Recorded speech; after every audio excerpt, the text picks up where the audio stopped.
Good evening all. Welcome to my channel Biology Decode. Today we are going to talk about pedigree analysis.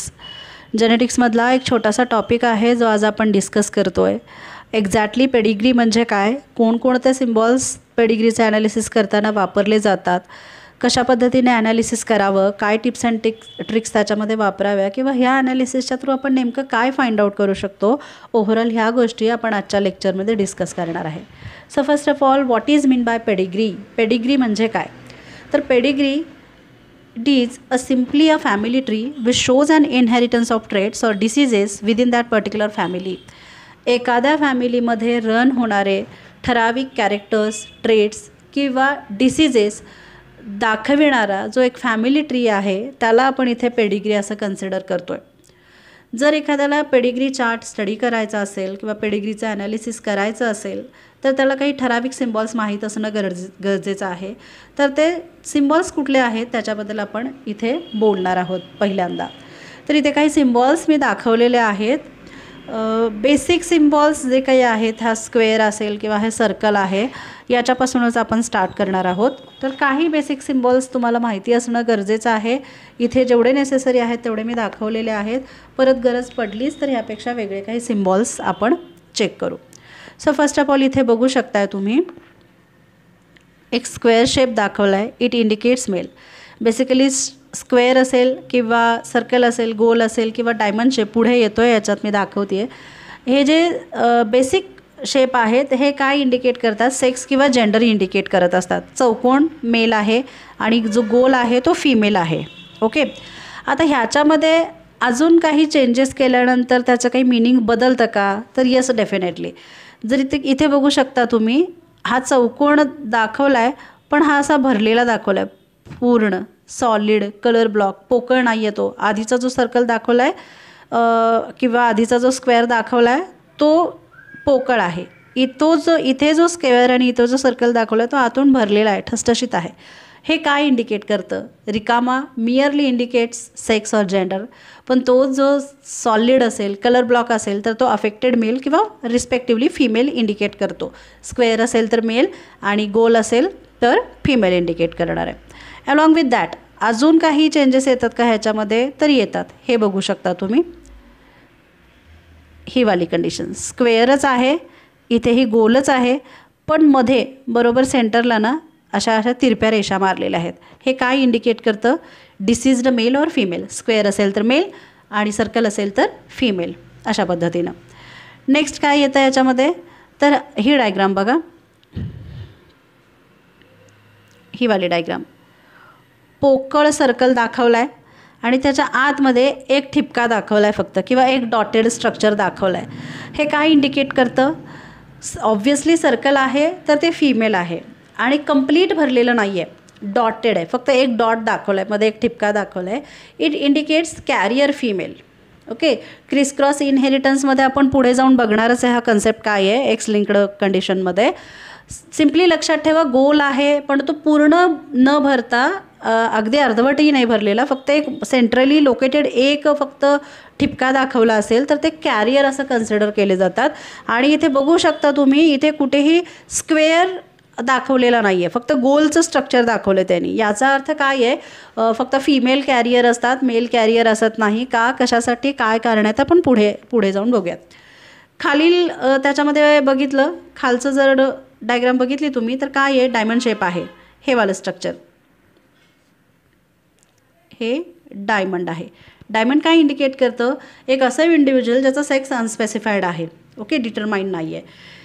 तशाच पद्धतीचं structure खालीही दाखवलं तुम्हाला, diamond shape आहे पण त्याच्याबरोबर मध्ये सेंटरला एक आडवी रेष मारली आहे आणि एक उभी रेष मारली आहे.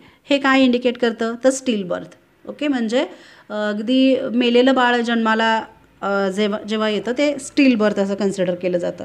ओके, सो नेक्स्ट इथे अजून तशाच पद्धतीचं डायमंड शेपड स्ट्रक्चर दाखवलं आहे पण असं इंटॅक्ट किंवा कंप्लीट लाईन न दाखवताना डॉटेड लाईन दाखवलेल्या आहेत अशा पद्धतीच्या, आणि एक रेष दिली आहे. हे काय इंडिकेट करतं, तर मिसकॅरेज इंडिकेट करतं. खालचं काय आहे हे पण इम्पॉर्टंट आहेत बघा. खालचं हे जे आहे बघू शकताय, एक मेल दाखवलं आहे, मध्ये एक हॉरिझॉन्टल लाईन आहे आणि एक फिमेल आहे, म्हणजे मेल आणि फिमेलला एक हॉरिझॉन्टल लाईनने जोडलेला आहे. Horizontal line indicates marriage. Horizontal line काय इंडिकेट करते, तर मॅरेज इंडिकेट करते. आता परत लक्षात ठेवण्यासारखी गोष्ट आहे, ती एक लाईन असेल तर सिम्पली मॅरेज इंडिकेट करते आहे. पण तेच दोघांच्यामधलं मॅरेज जे आहे, जे डबल लाईनने इंडिकेट केलं असेल तर ते जे मॅरेज आहे ते रिलेटिव्जमधलं मॅरेज कन्सिडर केलं जातं. डबल लाईन रिलेटिव्जमध्ये. ओके, क्लोज रिलेटिव्ज और distant relatives, whatever it may be. So single line marriage, double line marriage in relatives. खालचे तसं बघायला गेलं तर अननेसेसरी आहेत. Extra marital mating and divorce और सेपरेशन, गरज नाही पडत आपल्याला त्या चिन्हांची. परत पुढे लागलंच तर आपण विचार करू. नेक्स्ट आहे इनहेरिटन्स. आता एक्झॅक्टली आपण काय फाइंड आउट करू शकतो किंवा कशा पद्धतीनं फाइंड आउट करू शकतो किंवा पेडिग्री ॲनालिसिसच्या मदतीनं कुठले 2 टाईपचे ट्रेट्स आहेत किंवा कुठले 2 टाईपचे इनहेरिटन्स आहेत जे आपल्याला लक्षात येतात, ते आपण याच्यामध्ये स्टडी करणार आहे. सो फर्स्ट ऑफ ऑल इथे बघू शकता टाईप्स ऑफ इनहेरिटन्स. एक फ्लोचार्ट दाखवला आहे मी इथे, लक्षपूर्वक बघा. इनहेरिटन्स काय सांगितलं आहे, ऑटोझोमल असू शकतो, ऑटोझोमल तरी असू शकतो किंवा सेक्स लिंक्ड असू शकतो. ऑटोझोमलमध्ये परत तो डॉमिनंट असू शकतो किंवा रेसेसिव्ह असू शकतो. सेक्स लिंक्डमध्ये एकतर एक्स लिंक्ड असेल किंवा वाय लिंक्ड असेल, आणि एक्स लिंक्डमध्ये एकतर तो डॉमिनंट असेल किंवा तो रेसेसिव्ह असेल.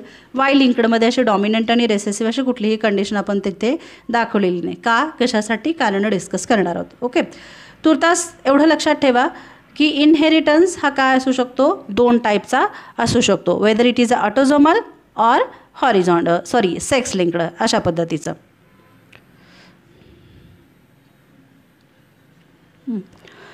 पहिल्यांदा काही बेसिक गोष्टी आपण इथे क्लिअर करून घेऊयात आणि मग इनहेरिटन्स आणि या टाईप्सकडे जाऊयात. एक गोष्ट लक्षात ठेवा, किंवा जसं आपल्याला माहिती आहे, ॲज वी नो, की आपल्या एखाद्या सेलचा जर आपण विचार केला तर आपल्याकडे टोटल 46 क्रोमोझोम्स आहेत. ही सपोज एक सेल आहे किंवा मी पेअर्समध्ये दाखवते. ओके, पेअर्समध्ये जरा इझी होईल. काय आहे, टोटल 23 पेअर्स आहेत. टोटल 23 पेयर्स आहेत. Out of these 23 pairs 22 are autosomes. काय आहेत, 22 ऑटोझोम्स आहेत.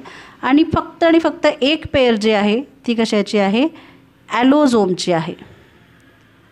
कशाची पेयर आहे, ॲलोझोमची पेयर आहे, किंवा त्यालाच आपण सेक्स क्रोमोझोम असं कन्सिडर करतो. आता ऑटोझोम म्हणजे काय आणि ॲलोझोम म्हणजे काय. ऑटोझोम म्हणजे असे क्रोमोझोम्स जे आपल्या बॉडी कॅरेक्टर्ससाठी रिस्पॉन्सिबल असतात. बॉडी कॅरेक्टर्स म्हणजे काय, की आपली हाईट आहे, कॉम्प्लेक्शन आहे, hair colour, hair texture, I colour, हे जे काही एक्सटर्नल आपला ॲपिअरन्स आहे किंवा बॉडी कॅरेक्टर्स आहेत, हे देण्यासाठी किंवा हे इम्पार्ट करण्यासाठी किंवा हे आपल्याला मिळण्यासाठी, लाभण्यासाठी म्हणा, जे म्हणून काही जीन्स आपल्याला लागतात ते ह्या ऑटोझोम्सवरती असतात. ऑटोझोम्स या पहिले जे काही 22 पेयर्स येतात त्या पहिल्या 22 पेयर्सवरचे जे काही जीन्स असतात ते हे रिस्पॉन्सिबल असतात आपल्या बॉडी कॅरेक्टरिस्टिक्ससाठी. मग उरलेल्या 2 क्रोमोझोमचं काय फंक्शन्स असतात. So they are responsible for the sex determination. As we know there are 2 types. परत सेक्स क्रोमोझोममध्ये काय होतं, मेल आणि फिमेल वाईज ते बदलतं. मेल असेल तर पेअर काय येणार आहे, एक्स आणि वायची पेअर येणार आहे, आणि फिमेल असेल तर एक्स आणि एक्सची पेअर येणार आहे. क्लिअर. ओके, सो काय बघितलं आपण, ऑटोझोमच्या 22 जोड्या असतात आणि एक जोडी असते ॲलोझोमची किंवा सेक्स क्रोमोझोमची. ऑटोझोम्स कशाला लागतात आपल्याला, की त्याच्यावरती प्रेझेंट असलेल्या जीन्समुळे आपल्याला बॉडी कॅरेक्टर्स मिळतात. आणि एक पेयर ज्याला आपण सेक्स क्रोमोझोम म्हणतो ते डेफिनेटली आपल्याला सेक्स डिटर्मिनेशनसाठी लागतात. जसा संबंध येईल तसं आपण गोष्टी पुढे जाऊन डिस्कस करणार आहोतच. ओके, सो इथे तुम्ही बघू शकता, अकॉर्डिंग टू दिस म्हणजे ऑन दिस बेसिस म्हणू शकता आपण, इनहेरिटन्सचे काय पडतात, 2 टाईप्स पडतात, ऑटोझोमल आणि सेक्स लिंक्ड. काय संबंध आहे बघा. जसं मी स्टार्टिंगलाच सांगितलं की एखादं कॅरेक्टरिस्टिक्स किंवा एखादं ट्रेट आहे किंवा एखादा डिसीज आहे त्या फॅमिलीमध्ये जनरेशन टू जनरेशन ज्यावेळी आपण म्हणतो की तो रन होतो, म्हणजे ते कॅरेक्टरिस्टिक रन होतं आहे, तो ट्रेट रन होतो आहे, तो डिसीज रन होतो आहे, म्हणजे काय रन होतं आहे तर ती जीन्स रन होतात. त्याला रिस्पॉन्सिबल असणारे किंवा ज्या जीन्समुळे ते कॅरेक्टरिस्टिक, जे ट्रेट्स किंवा जे डिसीजेस मिळाले आहेत ते जीन्स रन होत असतात. ऑब्व्हियसली जीन्स कुठे प्रेझेंट असतात? It may be present on autosome और ॲलोझोम, कुठेही प्रेझेंट असू शकतात ना. सो ऑन दॅट बेसिस इनहेरिटन्सचे काय टाईप्स होतात? ऑटोझोमल किंवा सेक्स लिंक्ड. आता सेक्स लिंक्डमध्ये जसं मी ऑलरेडी म्हणाले की 2 टाईप्स येतात, त्यामुळं कदाचित एखादा डिसीज देणारा जीन्स एक्सवरही प्रेझेंट असू शकतो किंवा तो वायवरही प्रेझेंट असू शकतो. म्हणून परत सेक्स लिंक्डचे काय झाले? परत 2 टाईप्स पडले, एक्स लिंक्ड आणि वाय लिंक्ड. क्लिअर? एक्स लिंक्डमध्ये अगेन आपण इथे बघतोय डॉमिनंट आणि रेसेसिव्ह कंडिशन आहे. एक्स लिंक्डमध्ये डॉमिनंट आणि रेसेसिव्ह कंडिशन आहे, पण तीच आपण वाय लिंक्डमध्ये मेन्शन करत नाही आहोत, कारण काय आहेत वगैरे आपण पुढे डिस्कस करू जसं येईल तसं. ऑटोझोममध्ये अजून एक कंडिशन किंवा अजून एक कन्सेप्ट आला आहे बघा, डॉमिनंट आणि रेसेसिव्ह. म्हणजे हे फ्लो चार्ट तुम्ही केअरफुली बघा, लक्षात येईल तुम्हाला. Inheritance is of 2 types, autosomal, sex linked. I hope तुम्हाला ऑटोझोमल आणि ऑटोझोम्स आणि सेक्स क्रोमोझोम हा कन्सेप्ट कळला आहे. जर एखादा जीन ऑटोझोमवरती प्रेझेंट असेल आणि त्याच्यामुळे एखादा कॅरेक्टरिस्टिक किंवा एखादी गोष्ट इनहेरिट होत असेल तर तो ऑटोझोमल इनहेरिटन्स झाला. आणि एखादा जीन जर सेक्स क्रोमोझोमवरती प्रेझेंट असेल आणि त्याच्या इनहेरिटन्समुळे जर कॅरेक्टरिस्टिक आणि डिसीजेस मिळत असतील तर ते सेक्स लिंक्ड झाले. 2 टाईपचे सेक्स क्रोमोझोम्स आहेत, एक्स आणि वाय, म्हणून 2 टाईपचे इनहेरिटन्स झाले, सेक्स लिंक्ड इनहेरिटन्स झाले, एक्स आणि Y linked. Clear? Okay. Now what is the concept of dominant and the recessive inheritance? बघा, काही जीन्स हे डॉमिनंट कंडिशनमध्ये एक्सप्रेस होतात आणि ते त्या पर्टिक्युलर डिसीजसाठी रिस्पॉन्सिबल असू शकतात, आणि काही जीन्स हे रेसेसिव्ह कंडिशनमध्ये एक्सप्रेस आउट होतात, त्यावेळी ते त्या पर्टिक्युलर डिसीजेससाठी काय असू शकतात? रिस्पॉन्सिबल असू शकतात.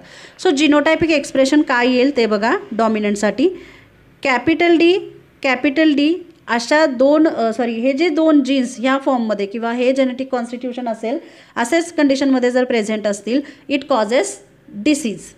कुठला? मग म्हणून ह्याला काय म्हटलं जातं? Autosomal dominant जीनमुळे.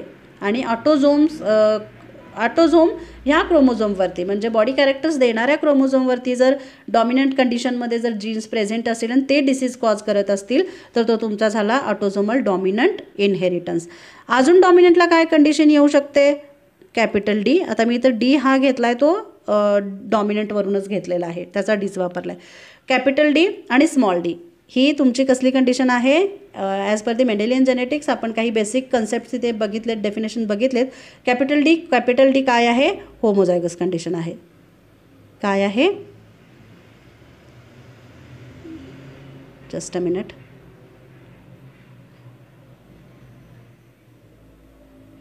Homozygous condition. आणि कॅपिटल डी स्मॉल डी काय कसली कंडिशन आहे? हेटेरोझायगस कंडिशन आहे. क्लिअर? मग रेसेसिव्ह कंडिशन कशा पद्धतीनं असली पाहिजे? स्मॉल डी आणि स्मॉल डी. काही डिसीजेस असतात जे ह्या रेसेसिव्ह जीन्समुळे पण होऊ शकतात, म्हणजे ज्यावेळी ते रेसेसिव्ह कंडिशनमध्ये येतील त्यावेळी तो डिसीज काय होणार आहे त्या इंडिव्हिज्युअलमध्ये एक्सप्रेस आउट होईल. आणि इथं ज्यावेळी जीन्स डॉमिनंट कंडिशनमध्ये असेल त्यावेळी ती डिसीज कंडिशन त्या इंडिव्हिज्युअलमध्ये काय करणार आहे? उद्भवणार आहे. Clear? So this is all about inheritance. Next we are going to talk about autosomal मधलं. आता इथून पुढे आपण काही टिप्स अँड ट्रिक्स बघणार आहे आणि त्याच्याचबरोबर आपण बघणार आहे types of inheritance, dominant, recessive कशा पद्धतीनं तुम्ही फाइंड आउट करायचा, सेक्स लिंक्ड किंवा वाय लिंक्ड कशा पद्धतीनं फाइंड आउट करू शकतो. So first of all we are going to talk about the autosomal आणि त्याच्यामध्ये डॉमिनंट आणि रेसेसिव्ह ह्या कंडिशन काय असणार आहेत.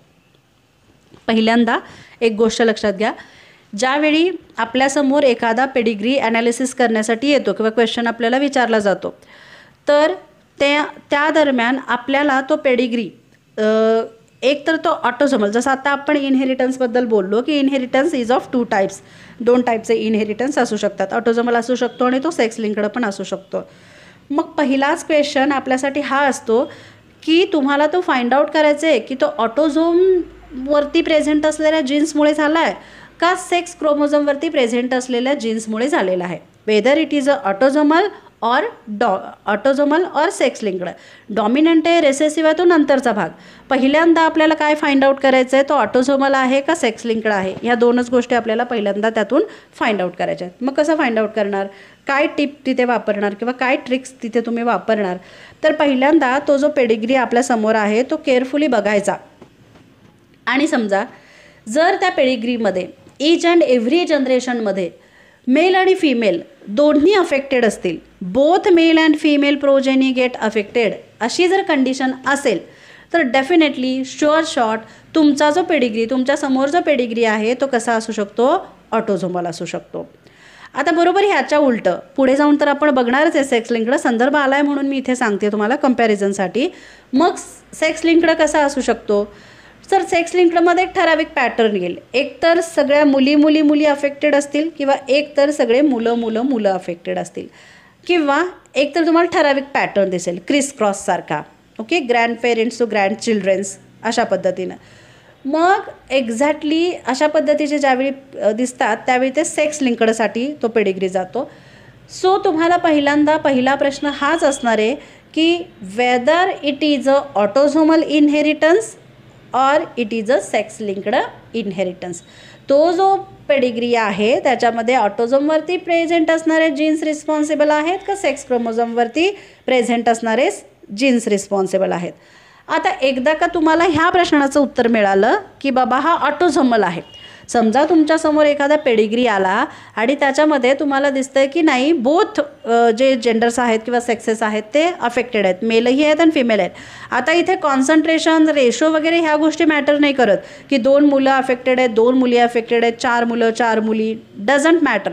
ती गोष्ट इथे मॅटर नाही करत आहे. फक्त मुलं आणि इथं फक्त जेंडरवरती बोलतो आहे आपण.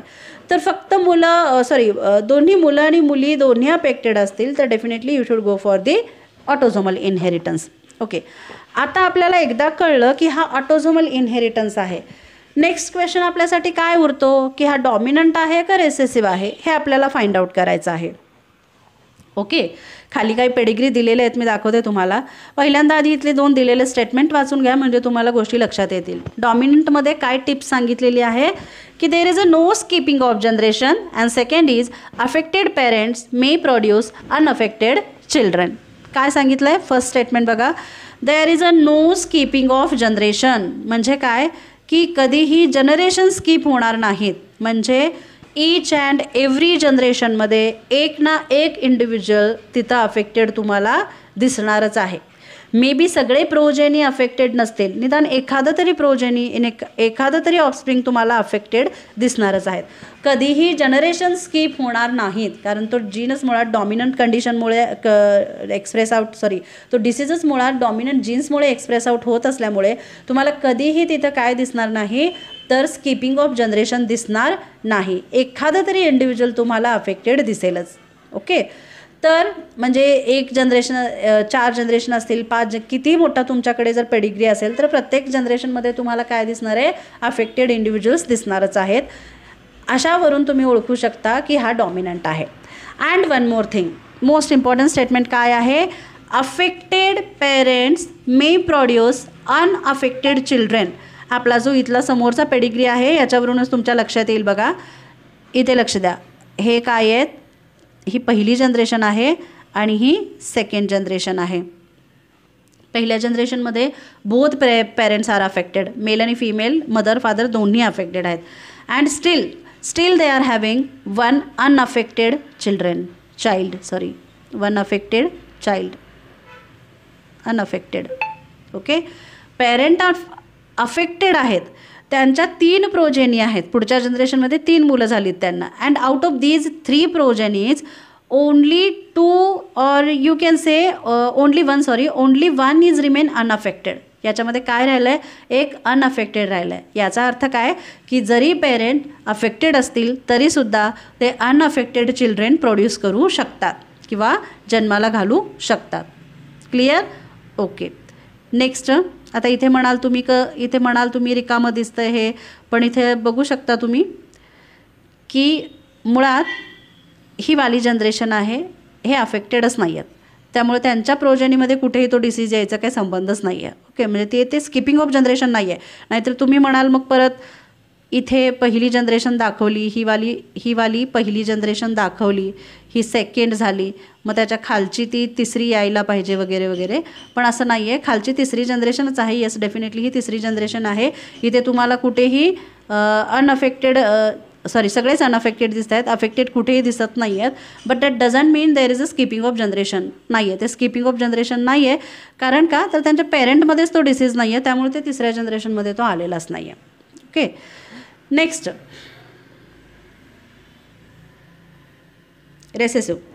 रेसेसिव्हमध्ये काय होतं बघा. ऑटोझोमल रेसेसिव्हबद्दल बोलतो आहे आपण. Recessive, there is a skipping of generation and unaffected parents may produce affected children.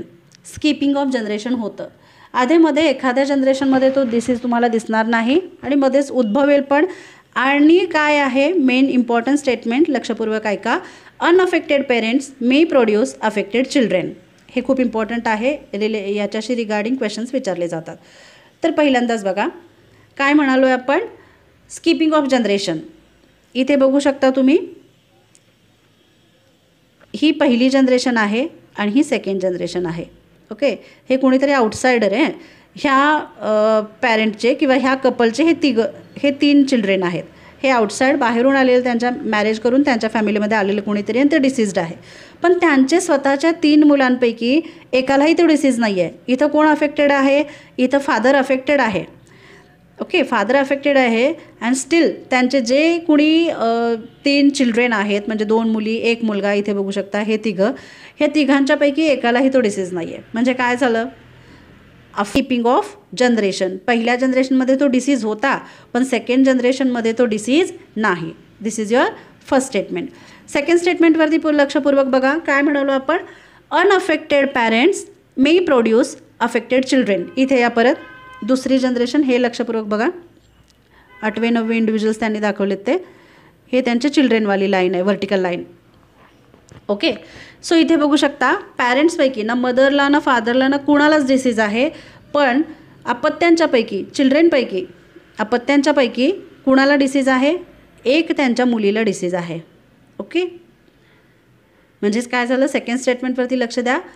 Unaffected parents may produce affected children. Okay, regarding to this question कशा पद्धतीने विचारला जातो बघा. याच्यामध्ये जर अशी कंडिशन उद्भवत असेल तर पॅरेंटचं जिनोटायपिक कॉन्स्टिट्यूशन काय असू शकतं, अशा पद्धतीचा क्वेश्चन त्याच्यामध्ये विचारला जातो. तर एक गोष्ट लक्षात घ्या, समजा मी डी, आता कॅपिटलसाठी जे डी वापरलं होतं त्याच्याच रिगार्डिंग इथं तुम्हाला अल्फाबेट वापरून दाखवते.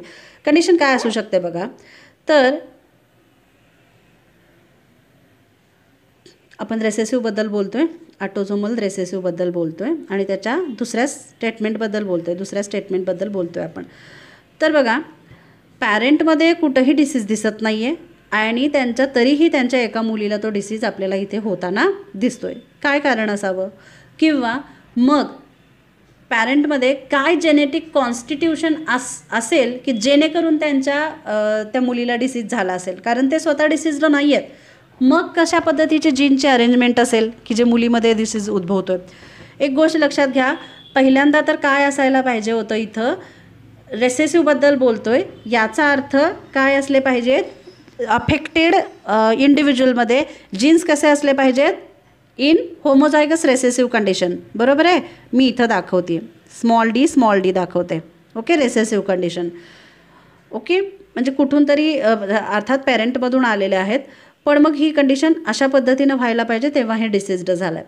आता लक्षात घ्या, पॅरेंटकडे 2च कंडिशन असू शकतात. एक तर ते काय असू शकतात, स्मॉल डी असू शकतात, स्मॉल डी.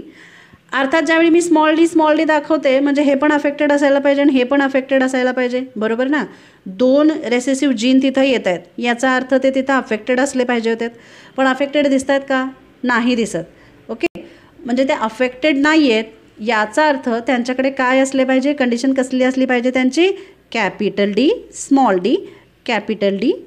डी. म्हणजे काय झालं, ते नॉर्मल कंडिशनमधले झाले and still they R having 1 recessive gene. Okay, आणि त्यांच्याकडच्या एक एक रेसेसिव्ह जीनमुळं ते 2 जीन्स इकडे त्यांच्या मुलीमध्ये ट्रान्सफर होऊन काय झालं आहे, मुलगी बनली आहे अफेक्टेड. क्लिअर. सो अशा पद्धतीचे क्वेश्चन्स तुम्हाला विचारले जाऊ शकतात. तर पहिल्यांदा आपण काय बघितलं, देर is a skipping of generation. Skipping of generation पहिलंच फुलफिल होताना बघितलं. इथे फादरला डिसीज होता, या तिन्ही अपत्यांना डिसीज नाही आहे, तिन्ही अपत्यांना डिसीज नाही आहे. नेक्स्ट काय बघितलं आपण, unaffected parents may produce affected children. इथे बघू शकताय हे अनअफेक्टेड आहेत आणि त्यांच्या एक मुलगी अफेक्टेड आहे. प्रश्न काय विचारला जाऊ शकतो, जर अशी कंडिशन असेल तर पेरेंटचा जिनोटाईप काय आहे, काय असू शकतो, ह्या अशा पद्धतीचे प्रश्न याच्यामध्ये विचारले जाऊ शकतात. नेक्स्ट आहे बघा सेक्स लिंक्ड इनहेरिटन्स. लिंक्ड इनहेरिटन्समध्ये इदर मेल और फिमेल गेट अफेक्टेड अशी जर कंडिशन असेल, फक्त मुलींनाच झालं आहे, फक्त मुलांनाच झालं आहे, अशी जर कंडिशन असेल तर त्या केसमध्ये आपण त्याला काय कन्सिडर करतो किंवा काय ॲट्रिब्यूट करतो की तो सेक्स लिंक्ड इनहेरिटन्स असेल. मग असे आपण बघितलं होतं male and female both are get affected अशी कंडिशन होती ऑटोझोममध्ये. आता सेक्स लिंक्डमध्ये काय झालं, फक्त मुलींना तर असेल किंवा फक्त मुलांना तर असेल किंवा क्रिस क्रॉसवाला पॅटर्न येईल. पुढे बघूत आपण काय आहे एक्झॅक्टली. तर अशा पद्धतीचा जो इनहेरिटन्स असतो तो त्याला सेक्स लिंक्ड इनहेरिटन्स असं म्हटलं जातं. And as I told you earlier, there are 2 types of sex chromosome, X and Y, and hence the sex linked inheritance is of 2 types, X linked inheritance and Y linked inheritance. काय आहे one by one आपण check करणार आहोत. Okay, so first of all we are going to talk about X linked inheritance. आता बघा मगाशी सांगितलं तशाच पद्धतीनं कन्सेप्ट आहे. जर समजा एखादं पर्टिक्युलर कॅरेक्टर ट्रेट किंवा चीज देणारा एखादा जीन एक्स क्रोमोझोमवरती प्रेझेंट असेल तर तो काय कन्सिडर केला जातो, एक्स लिंक्ड इनहेरिटन्स. तीच कंडिशन जर तशा पद्धतीचा जीन्स वाय क्रोमोझोमवरती प्रेझेंट असतील तर ते काय झाले तुमचे Y linked inheritance. So first of all x linked म्हणजे काय आहे ते बघूया, किंवा काय तिथे तुम्ही टिप्स अँड ट्रिक्स वापरणार असताल ते बघूयात कशा पद्धतीच्या. तर पहिल्यांदा एक्स लिंक्ड डॉमिनंट येतो ना, आता त्याच्यामध्ये कंडिशन एक्स लिंक्ड डॉमिनंट आणि एक्स लिंक्ड रेसेसिव्ह काय कंडिशन्स आहेत ते बघूयात. पहिली गोष्ट, diseases never transfer from father to son. Okay, पहिली कंडिशन जर अशी कंडिशन असेल तर तुम्ही तो एक्स लिंक्ड डॉमिनंटसाठी जाणार नाही आहात. फादरकडून जर सनला झालं आहे तर ते एक्स लिंक्ड तरी डेफिनेटली असणार नाही. Okay, next, if father is affected all daughters are get affected. याच्यासाठी थोड्या प्रमाणात आपल्याला सेक्स डिटर्मिनेशन एक बेसिक आयडिया असली पाहिजे. आपण इथे त्यासाठी थोडंफार डिस्कस करणार आहोत. काय म्हणाले मी, डिसीजेस एक्स लिंक्ड डॉमिनंट कसा ओळखणार, की जर समजा असं एक तुमच्याकडे पेडिग्री आहे की ज्याच्यामध्ये मेल अफेक्टेड आहेत आणि सगळे सन अफेक्टेड आहेत, असं होणार नाही. ती कधीही कंडिशन तुमची एक्स लिंक्ड डॉमिनंटसाठी जाणार नाही. काय म्हणते मी, diseases never transfer from father to son. फादरकडून मुलाला कधीही जाणार नाहीत. कारण का बघा, मदरमध्ये क्रोमोझोमची जोडी काय असली पाहिजे, जसं वरती मी ऑलरेडी सांगितलं आहे एक्स एक्स असली पाहिजे, आणि फादरमध्ये सेक्स क्रोमोझोमची जोडी काय असते, एक्स वाय असते. आता एक्स वाय हा वाय खूप इम्पॉर्टंट आहे मेलनेस इंडिकेट करण्यासाठी. ओके, म्हणजे ह्यांचं जर हे कपल आहे समजा, ह्यांचं जर मॅरेज होत असेल आणि यांच्या जर जीन्सचं आपण हे एक्सचेंज बघितलं तर लक्षात घ्या, मदरचा एक एक्स क्रोमोझोम आणि फादरचा ऑलवेज वाय क्रोमोझोम जर हे एकत्र येत असतील तर gender of this offspring is always male. काय असणार आहे ते, मेल असणार आहेत. म्हणजे फादरने कुठला क्रोमोझोम इथं कॉन्ट्रीब्यूट केला, वाय कॉन्ट्रीब्यूट केला. फादरने एक्स कॉन्ट्रीब्यूट केला का, नाही केला. एक्स कुणाकडून आला, एक्स मदरकडून आला आहे. बरोबर, एक्स कुणाकडून आला आहे, मदरकडून आला आहे. फादरकडून काय आलं आहे, वाय आला आहे. मग मला इथं पहिल्या स्टेटमेंटशी रिगार्डिंग थोडंसं बोलायचं आहे की समजा फादर जर वाय क्रोमोझोमच मुलांना देत असेल, मुलांना particularly here I am talking about the male candidate. Okay, male child. जर फादर वाय क्रोमोझोम मेल चाइल्डला देत असेल तर एक्स लिंक्ड इनहेरिटन्स किंवा डिसीज्ड फादरकडून मुलाला जातील का, नाही जाणार. ओके, सो पहिलं स्टेटमेंट बघा, diseases never transfer from father to son. कधीही जाणार नाहीत, कारण फादर मुलाला मेल चाइल्डला एक्स क्रोमोझोम देतच नाही आहे. Here we are talking about X linked dominant. Hence कधीही फादर मुलाला एक्स क्रोमोझोम कॉन्ट्रीब्यूट करतच नसल्यामुळं तो कधीही डिसीजेस फादर टू सन होणार नाही. हे पहिलं स्टेटमेंट. दुसरं काय सांगितलं आहे, if father is affected all daughters are get affected. Okay, जर फादर अफेक्टेड असेल तर त्याच्या सगळ्या मुली अफेक्टेड असणार आहेत. अगेन थोडंफार सेक्स डिटर्मिनेशनबद्दल बोलू आपण. हे बघा, मगाशी जसं दाखवलं होतं तशाच पद्धतीनं आता इथेच दाखवते हवं तर. मगाशी मी काय म्हटलं तुम्हाला, जर एक पेरेंट आहे किंवा एक कपल आहे आणि त्यांना त्यांचं नेक्स्ट प्रोजेनी हे जर मेल चाइल्ड होणार असेल तर त्या मेल चाइल्डपैकी कॉन्ट्रीब्युशन क्रोमोझोमचं कशा पद्धतीनं असेल तर एक्स क्रोमोझोम हा मदरकडून आला असेल आणि वाय क्रोमोझोम हा कुणाकडून आला असला पाहिजे, डेफिनेटली फादरकडून आलेला असला पाहिजे. तर त्या येणाऱ्या ऑफस्प्रिंगचं प्रोजेनीचं जेंडर काय असेल, मेल असेल. इथंपर्यंत क्लिअर होतं आपलं. नेक्स्ट आपण कशाबद्दल बोलतो आहे, फिमेल्सबद्दल बोलणार आहोत आपण, फिमेल चाइल्डबद्दल बोलणार आहोत. आता जर फादर वाय कॉन्ट्रीब्यूट करत असेल मेलसाठी तर डेफिनेटली फादर कुठला क्रोमोझोम फिमेल चाइल्डसाठी कॉन्ट्रीब्यूट करणार आहे, ऑब्व्हियसली एक्स क्रोमोझोम. म्हणजे काय असेल बघा, मदरकडून एक एक्स येईल आणि फादरकडून एक एक्स येईल. ओके, आणि हे एक्स मिळून काय बनवतील, फिमेल चाइल्ड.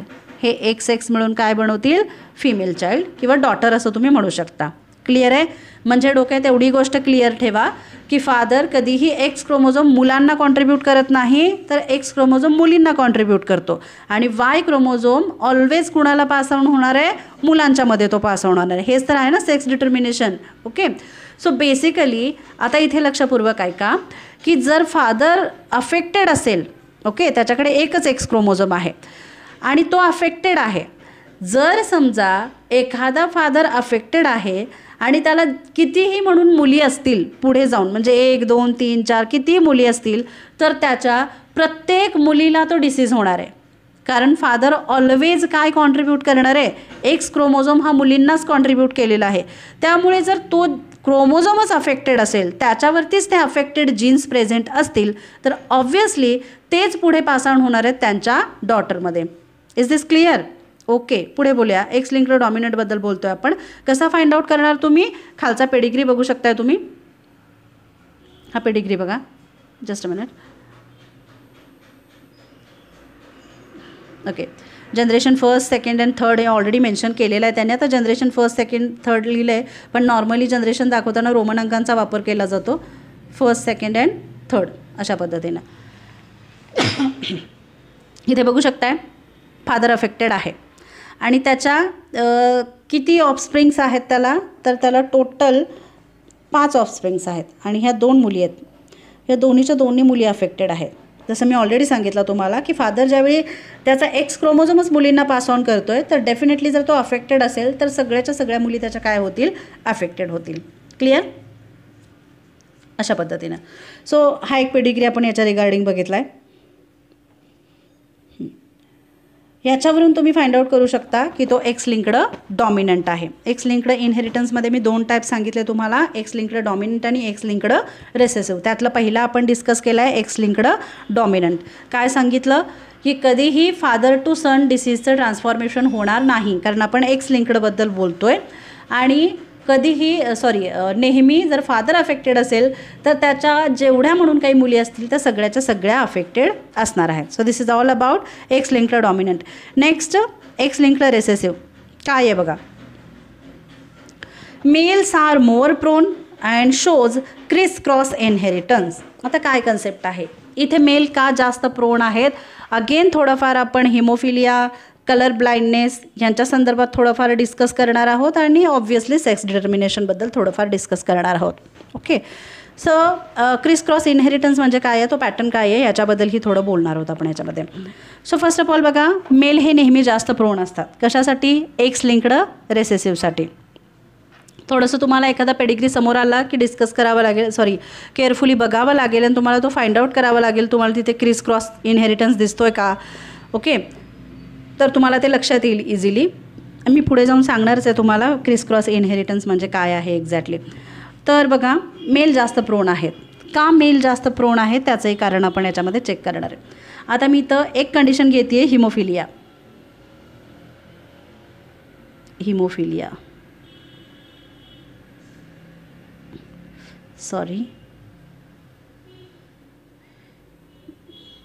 हिमोफिलिया.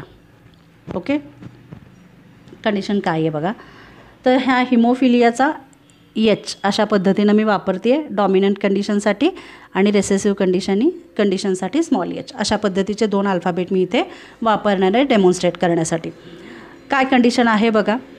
नॉर्मली हे आपल्या ह्याच्यामध्ये आहेत, सिलेबसमध्ये आहेत. हिमोफिलिया आणि कलर ब्लाइंडनेस हे दोन्ही गोष्टी किंवा दोन्ही डिसीजेस आपल्याला स्टडीला आहेत. आता मेल आर मोर प्रोन असं का म्हटलं आहे आणि त्याचं एक्झॅक्टली कारण काय आहे हे याच्यामध्ये बघणार आहे. आणि हिमोफिलिया आणि हिमोफिलिया एक एक्झाम्पल घेऊन चालूयात आपण. त्याच्या पॉईंट ऑफ व्ह्यूने आपण क्रिस क्रॉस इनहेरिटन्स काय असतो तेही बघणार आहे. ओके, सो इकडे लक्ष द्या. जसं मी ऑलरेडी सांगितलं आपण कशाबद्दल बोलतो आहे, एक्स लिंक्ड रेसेसिव्हबद्दल बोलतो आहे. Okay, so x linked recessive म्हणजे जीन्स कुठल्या कंडिशनमध्ये असले पाहिजेत, रेसेसिव्ह कंडिशनमध्ये. म्हणजे बघा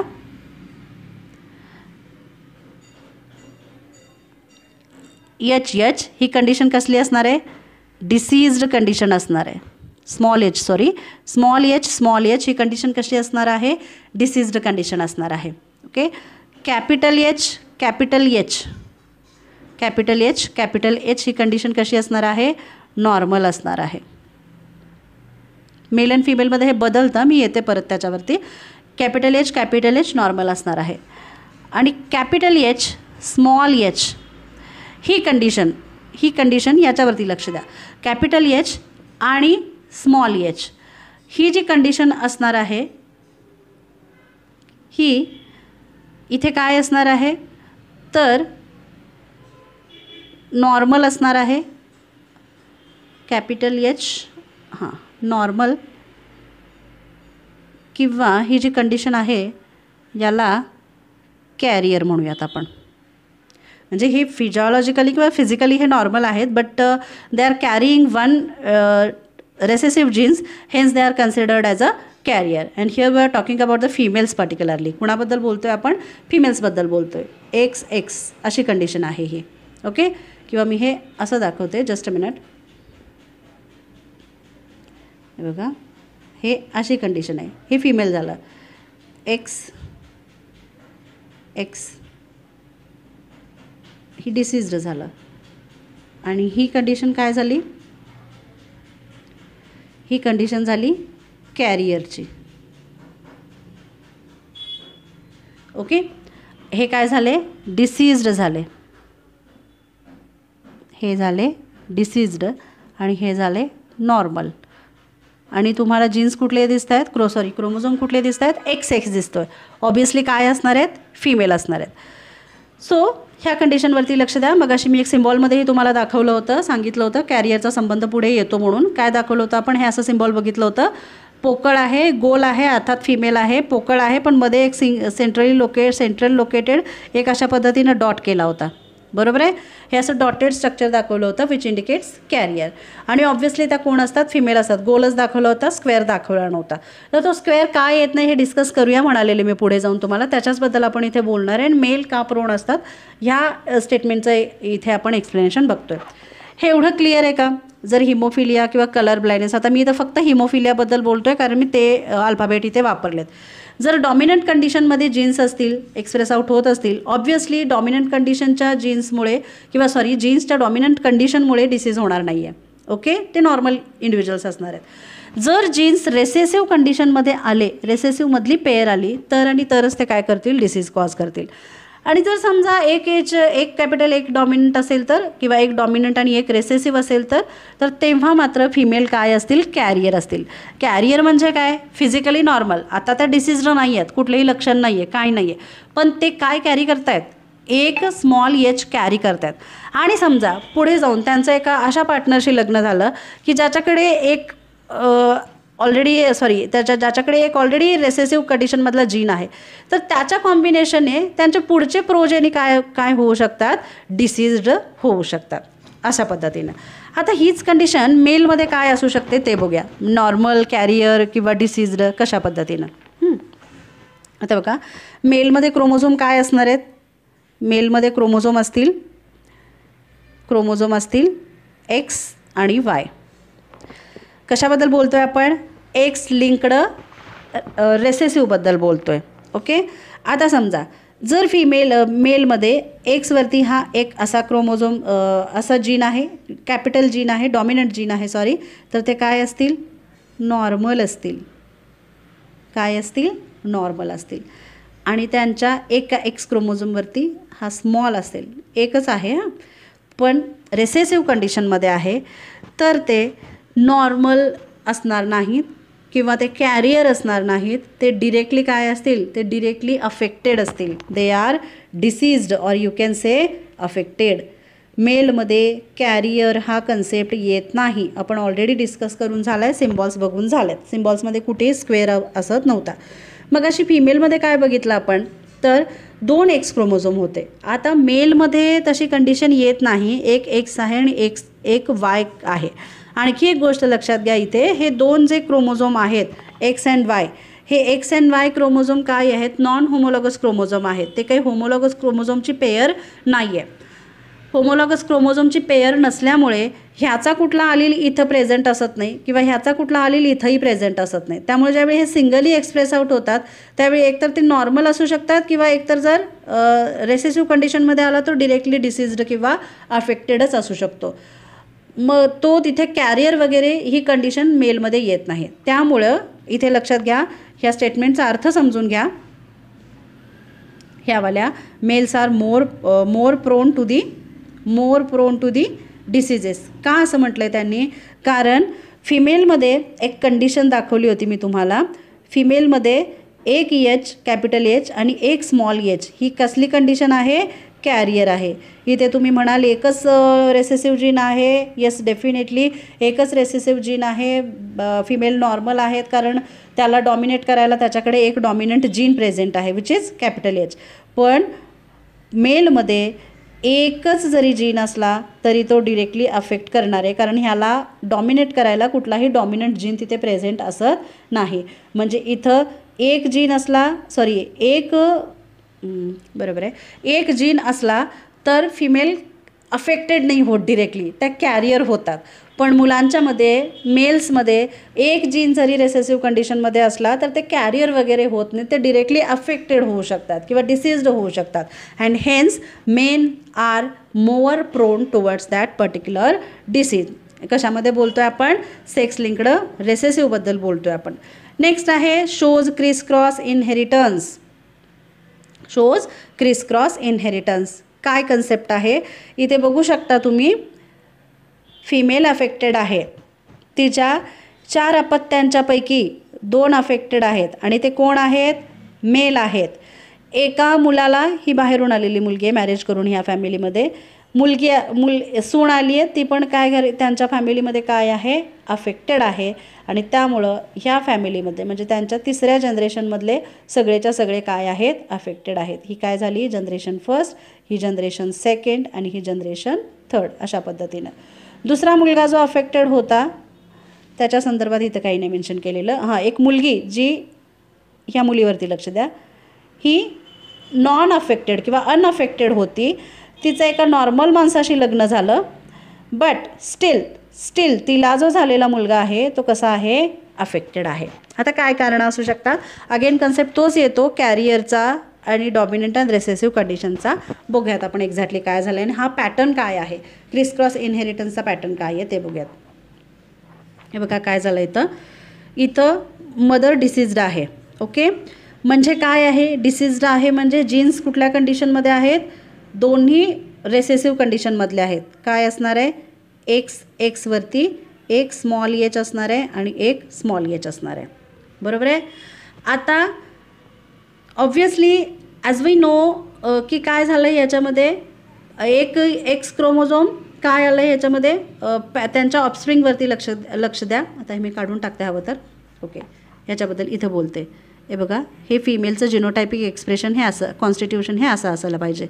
जी डिसीज्ड आहे ती मदर फर्स्ट जनरेशनबद्दल बोलते आहे मी. नेक्स्ट ह्याच्यामध्ये काय असलं पाहिजे? त्यांचे जे पुढचे जनरेशन आहे, पुढचे जनरेशन हे सेकंड जनरेशनबद्दल बोलूयात आपण. मुलंच अफेक्टेड आहेत हां फक्त. त्यामुळे ह्यांचं जेनेटिक कॉन्स्टिट्यूशन काय असलं पाहिजे? XY दोघांचंही.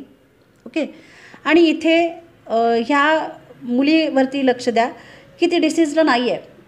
पण डेफिनेटली ती काय असली पाहिजे, तिच्या पुढच्या जनरेशनमध्ये काय दिसतंय, एक डिसीज्ड मेल दिसतंय, याचा अर्थ डेफिनेटली ती काय असली पाहिजे, कॅरियर असली पाहिजे. म्हणजे तिचं जेनेटिक कॉन्स्टिट्यूशन काय असलं पाहिजे, x capital H x small H, अशा पद्धतीनं. आणि त्यामुळे तिचावाला जो एक्स क्रोमोझोम होता तो तिच्या मुलाला पास ऑन झाल्यामुळं मुलगा काय बनला आहे, डिसीज्ड बनला आहे, अशा पद्धतीनं. ओके, आता परत या एका फॅमिलीवरती या किंवा ह्या चार्टवरती या. लक्षात येईल तुम्हाला, आधी कुणाला होता, ग्रँड मदरला होता. कुणाला डिसीज आहे तो, grandmother. Grandmother to कुणाला झाला, सनला झाला. आणि फायनली अगेन कुणाला झाला, तर ग्रँड चिल्ड्रेनला. आता चिल्ड्रेनपैकी काय झालं आहे, सगळेच्या सगळे अफेक्टेड आहेत, एखाद दुसरा अफेक्टेड नाही आहे. त्यांच्या 3 ग्रँड चिल्ड्रेनपैकी तिन्हीच्या तिन्ही अफेक्टेड आहेत. बट जसं मी ऑलरेडी सांगितलं, यांच्या घरी मॅरेज करून आलेली ही जी मुलगी आहे तीसुद्धा अफेक्टेड आहे. त्यामुळं किंवा तिच्या अफेक्टेड असल्यामुळं त्यांचे ॲक्च्युली कोण अफेक्टेड झाले, मुलं अफेक्टेड झाले. सेक्स डिटर्मिनेशननुसार बघितलं तर तिच्या एक्स क्रोमोझोममुळं हे मुलं अफेक्टेड झाले. कारण ऑलरेडी मी सांगितलं तुम्हाला, आईचा एक्स क्रोमोझोम मुलांच्याकडे जातो आणि बाबांचा एक्स क्रोमोझोम मुलींच्याकडे येतो. त्या कंडिशनमुळे इथं मुलं अफेक्टेड झाली आणि इथं बाबांचा एक्स क्रोमोझोम कुणाकडे गेला आहे, मुलीकडे गेला आहे. म्हणजे हे कसं झालं आहे, grandmother to son to, इकडं करते हवं तर, ग्रँड डॉटर. काय झालं आहे, ग्रँड डॉटर. ओके, हे असं झालं. क्लिअर. म्हणून ह्या पॅटर्नला काय म्हटलं जातं, criss cross pattern. Grandmother to son to granddaughter, और grandfather to daughter to grandson. अशा पद्धतीनं ज्यावेळी हे ट्रान्सफॉर्मेशन होतं त्याला क्रिस क्रॉस इनहेरिटन्स असं म्हटलं जातं. क्लिअर आहे का. सो मेल का प्रोन असतात ह्याचं कारण मी ऑलरेडी सांगून झालं आहे, आणि हे क्रिस क्रॉस इनहेरिटन्स काय आहे याचंही कारण मी ऑलरेडी डिस्कस केलेलं आहे आत्ता. Okay, next Y linked inheritance. Last उरला आहे पॉईंट आपला ह्याच्यामधला, वाय लिंक्ड इनहेरिटन्स काय आहे. पहिली गोष्ट, male to male transfer as we know. कारण फादर नेहमी काय कॉन्ट्रीब्यूट करतो आहे, वाय हे फादरचं नेहमी जे क्रोमोझोम आहे ते कुणाकडे जाणार आहे, मुलांच्याकडेच असणार आहे. कारण त्यातच तर सेक्स डिटर्मिनेशन आपण कन्सिडर करतो आहे. एक्स वाय असं झालं तर हा वाय फादरकडून आलेला आहे, हा एक्स मदरकडून आलेला आहे, आणि या दोघांच्या कॉम्बिनेशन जे बाळ जन्माला येईल ऑब्व्हियसली ते काय असणार आहे, मेल असणार आहे. सो फादर जर मेल चाइल्डला जर वायच कॉन्ट्रीब्यूट करत असेल तर वायवरती प्रेझेंट असणारे जे काही जीन्स आहेत तर ते ऑब्व्हियसली मुलांनाच पास ऑन होणार आहेत. त्यामुळं वाय लिंक्ड इनहेरिटन्स कधीही मुलींना होणार नाही, ते मेल टू मेलच ट्रान्सफर होणार आहे. Never passed to their daughters. No dominant and recessive because only one allele on the chromosome. आणि इथे डॉमिनंट आणि रेसेसिव्ह अशी कुठलीही कंडिशन असत नाही, कारण मी ऑलरेडी सांगितलं तुम्हाला, हे दोन जे क्रोमोझोम आहेत हे एकमेकांचे होमोलॉगस क्रोमोझोम आहेत, पण एक्स आणि वाय हे एकमेकांचे होमोलॉगस क्रोमोझोम नाहीत. जर ह्या कंडिशनचा विचार केला तुम्ही, ह्या कंडिशनचा, तर इथे पहिला एक्स क्रोमोझोमवरती प्रेझेंट असणारे जेवढे म्हणून काही जीन्स आहेत त्यांचा कुठला ना कुठला allele, whether it is a dominant और रेसेसिव्ह ऑलिल, कुठला ना कुठला ऑलिल ह्या सेकंडवरती प्रेझेंट असणारच असणार आहे. पण इथं ती कंडिशन येत नाही. हाही सिंगल क्रोमोझोम आहे, हाही सिंगल क्रोमोझोम आहे, एकमेकांचे ऑलिल इथं प्रेझेंट असत नाहीत, त्यामुळे ते एकमेकांना डॉमिनंट वगैरे करू शकत नाहीत. सो इथं डॉमिनंट आणि रेसेसिव्ह अशी कंडिशन उद्भवत नाही, रादर असतच नाही. पेडिग्री बघा, इथे बघू शकताय तुम्ही, सिंपल आहे. फादर अफेक्टेड आहे, त्याचे 2 मेल चाइल्ड अफेक्टेड आहे. हा मेल चाइल्ड अफेक्टेड असल्यामुळं त्यांनी जर तिसऱ्या जनरेशनचा विचार केला, ही दुसरी झाली, ही पहिली झाली, ही तिसरी झाली. तिसऱ्या जनरेशनचा विचार केला, फादर अफेक्टेड असल्यामुळे अगेन 2 मुलांना झालं डिसीज. इथे पण तीच कंडिशन आहे. ह्या मेल चाइल्डमुळं त्यांच्या तिसऱ्या जनरेशनमधले पण अपत्य काय आहेत, डिसीज्ड आहेत. Okay, so this is all about pedigree analysis. If you have any doubt regarding to this, please let me know in the comment section. Thank you so much.